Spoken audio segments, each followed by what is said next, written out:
আলু বেগুনের তরকারি সব বাঙালিদের কাছে খুবই পছন্দের একটি রান্না। আজ তৈরি করছি ট্যাংরা মাছ দিয়ে আলু বেগুনের বিনা মশলায় পাতলা ঝোল। আর এই রান্নাটা খুবই স্বাস্থ্যকর, ঘরোয়া রান্না হলেও এই রান্নাটা খেতে ভীষণ ভালো লাগে। আর গরমে এরকম কম মশলায় তৈরি করলে, কম তেলে খেতে কিন্তু ভালোই লাগে। রান্নার জন্য গাছ থেকে কয়েকটি কচি বেগুন নিয়েছি। বেগুন কচি হলে যে কোনো রান্না খেতে খুবই ভালো লাগে। সেই সাথে নিয়ে নিচ্ছি গাছের পাকা টমেটো। টমেটো দিলে যে কোনো রান্নার স্বাদও পাল্টে যায়। আবার অনেক সময় অল্প মশলায় তৈরি করলেও খেতে খুবই ভালো লাগে। আর সেই সাথে খেতে কয়েকটি ধনিয়া পাতা নিয়ে নিচ্ছি। ধনিয়া পাতা দিলে অনেক সময় মশলা কম দিলেও খেতে খুবই সুন্দর ঘ্রাণ হয়। রান্নার জন্য আরও নিয়েছি ট্যাংরা মাছ। মাছগুলো লবণ হলুদ দিয়ে আগেই ভেজে রেখেছিলাম।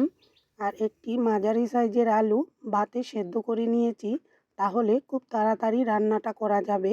এই সময় আলু একটু শক্ত হয়, সহজে সেদ্ধ হতে চায় না। আলু আগেই ভাতে করে সেদ্ধ করে নিলে এরকম ঘরোয়া রান্নাটা অল্প সময়েই তৈরি হয়ে যায়। সেদ্ধ আলু এরকম ট্যাংরা মাছের মতো করে একটু চিকন লম্বা করে কেটে নিয়েছি। বেগুনগুলোও একই রকম কেটে নিলাম। সেই সাথে টমেটোগুলো কুচিয়ে রেখেছি। আর ধনিয়া পাতার ডাঁটাটা ফেলে দিয়ে শুধু পাতা নিয়ে নিয়েছি, আর কয়েকটি আস্ত কাঁচামরিচ।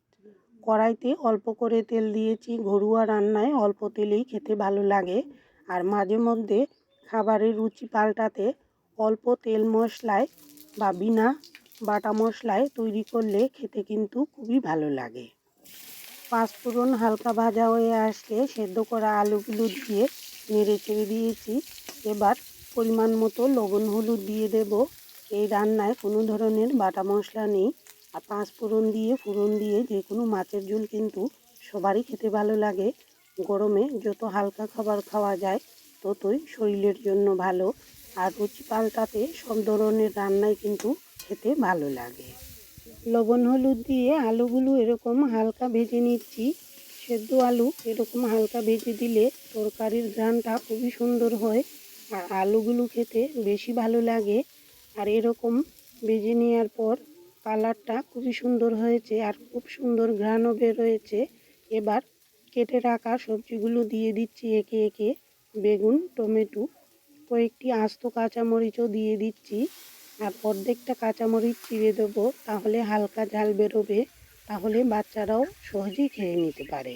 আর ধনে পাতাটা একদম শেষ দিকে ব্যবহার করব, তাহলে ঘ্রাণটা খুবই সুন্দর পাওয়া যাবে।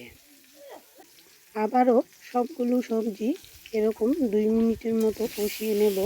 সুন্দর করে কষিয়ে নিলে যে কোনো সবজি খেতেই খুবই চমৎকার লাগে। আর অল্প তেলে কোনো ধরনের বাটা মশলায় তৈরি করলেও রান্নার স্বাদ কিন্তু কমে না। পেঁয়াজ রসুনের রান্না খেতে খেতে বিরক্ত লাগলে বা একঘেয়ে রান্নার স্বাদ পাল্টাতে মাঝে মধ্যে অন্য কোনো ফোড়নের পরিবর্তে পাঁচফোড়ন দিয়ে মাছের ঝোল খেতে খুবই ভালো লাগে। আর গরমে পাতলা ঝোল খাওয়ার স্বাদই আলাদা। গরম ভাতে এরকম পাতলা ঝোল অসাধারণ লাগে। আর এই রান্নাগুলো বাঙালিদের খুবই পছন্দের রান্না। সবজি কষানো হয়ে গেলে মাঝারি বাটির 1 বাটি জল দিয়েছি। আর সেই সাথে ভেজে রাখা ট্যাংরা মাছগুলো দিয়ে নেড়ে চেড়ে এবার ঢেকে রাখবো মিডিয়াম আঁচে। আর এই রান্নাটা খুব তাড়াতাড়ি হয়ে যায়। কচি বেগুন সেদ্ধ হতে বেশি সময় লাগে না, আর আলু তো আগেই সেদ্ধ করা, তাই খুব তাড়াতাড়ি রান্নাটা হয়ে যায়। চুলার আঁচ বাড়িয়ে দিয়ে ঢেকে রেখেছিলাম 2 থেকে 2.5 মিনিট। আর ঝোলটা টকবকে করে ফুটে আসার সাথে সাথে ঢাকনাটা সরিয়ে নিয়েছি।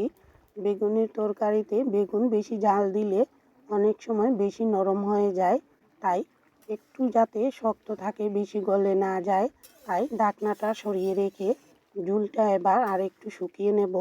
আর নামানোর ঠিক আগ মুহূর্তে লবণটা দেখে নিতে হবে।